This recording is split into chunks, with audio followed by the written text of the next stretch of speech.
Now, the other day, a friend of mine who knows I'm a huge Lord of the Rings fan sent me a rather interesting article about how there are rumors floating around that the upcoming Lord of the Rings series on Amazon Prime will be going full Game of Thrones, meaning full on nudity, sex scenes, gratuitous violence, and so on.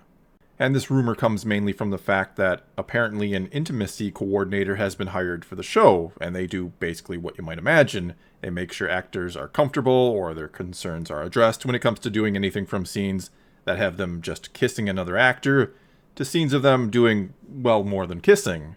Going along with this is also a directive that Jeff Bezos, founder and CEO of Amazon, recently gave to his studios, which was to bring him the next Game of Thrones, or the next show as big as that one.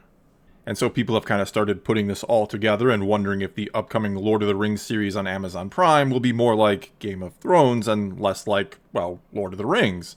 Because, let me tell you, and I don't think this will come as a surprise to anyone, but coming from someone who has read most of Tolkien's work, there's not a lot of sex scenes in them. In fact, there's none.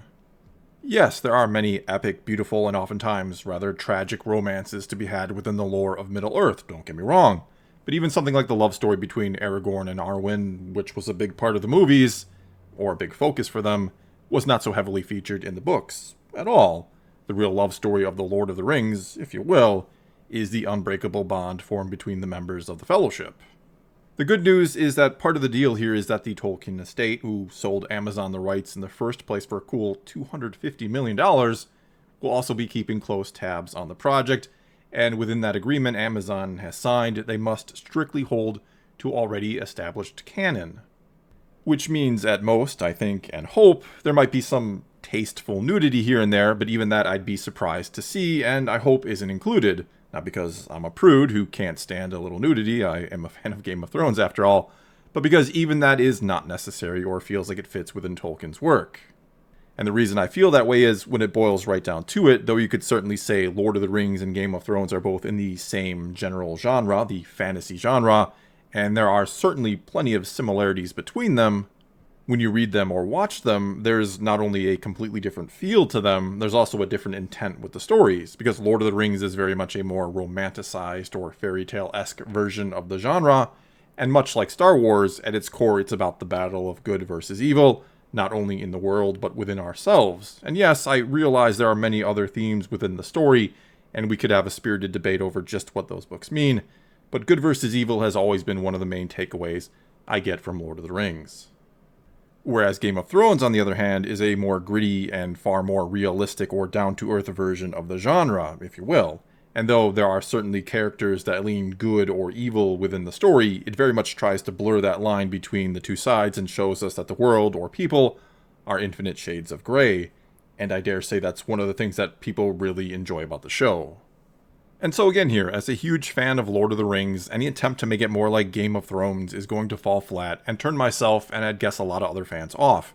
And worse so than the Hobbit movies did, which started off well, I thought, and then just kind of went off the rails as they went on, until the Battle of Five Armies was just a complete departure from the book.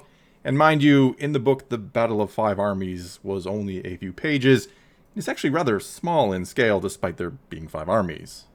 And to me, and not to get too far off topic, but the Hobbit films were rather disappointing after the Lord of the Rings movies by Peter Jackson got most things right, and certainly managed to capture the proper feeling of Middle-earth, I thought. And most of the changes in the films were relatively small, and I can forgive, outside of some of them, like Frodo sending away Sam at one point and him actually going, and the elves showing up at the Battle of Helm's Deep. Those are 2 sticking points with me. But things like condensing the timeline at the beginning and making it feel like months had gone by perhaps instead of the years that actually do go by in the book, that maybe helped add a bit more sense of urgency to the movies, and I was okay with that. And so honestly, and kind of going along with what happened to The Hobbit, my biggest fear with the Amazon Prime series is not so much the inclusion of sex scenes, which I really don't think will happen, but that it will try too hard to inflate the story in a similar vein to what happened with The Hobbit. Because though I think The Hobbit is a fantastic book, it's not action-packed, nor is The Lord of the Rings actually. In fact, I remember the first time I read them when I was about 12, and I started with Lord of the Rings and not The Hobbit, and the first chapter of Fellowship of the Ring was 20-some pages long and really only covered Bilbo's 111st birthday party. And I almost didn't make it through that because, for whatever reason, I expected wall-to-wall action and battles against orcs, dragons, and whatever else. And do keep in mind, one of my inspirations to even pick up that book and read it in the first place was my friends and I had just discovered D&D, which back then, our sessions were pretty much running around dungeons, fighting anything and everything we could. There was very little story or role-playing going on back then. Though funny enough, 30 years later, I'm still playing D&D with that same group of friends, and now it's all about the story and role-playing and not so much the fighting.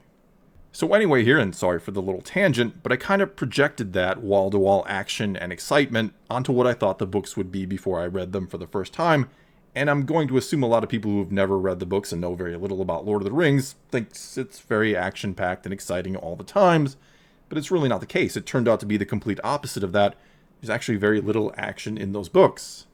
And so now I'm worried that's going to happen to this upcoming series. They're going to project what they think people want out of it or expect out of it into it, if that makes sense. In other words, the mindset will be that people loved Game of Thrones, and almost 20 years ago now, they did love Lord of the Rings, the films. So combining those two things will be a huge hit and a massive success and make them a ton of money. And really, I think they'll end up being dead wrong if they try that. I think they'll end up creating some sort of abomination that a lot of people will hate if they try to take what they think are the best parts of these two different worlds or franchises and combine them into one. And it highlights what I think is one of the biggest problems with Hollywood these days. It's not about just telling stories anymore, it's about trying to engineer a franchise. Netflix recently said their goal right now is to create more franchises or shared universes. They all want to be the next MCU. And yeah, at face value, the MCU was a novel idea, and what it accomplished is arguably one of, if not the most impressive feats in the history of film.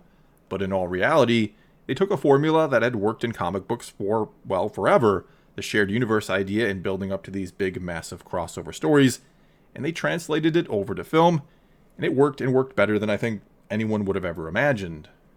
And now everyone wants to duplicate that approach. They think they have the secret formula for success. They think everyone wants shared universes and all that goes along with it. And yes, I think a lot of people really do enjoy and love that sort of thing. I know I personally do. For whatever reason, I like this idea that there is this whole other alternate universe where many different stories can and will occur.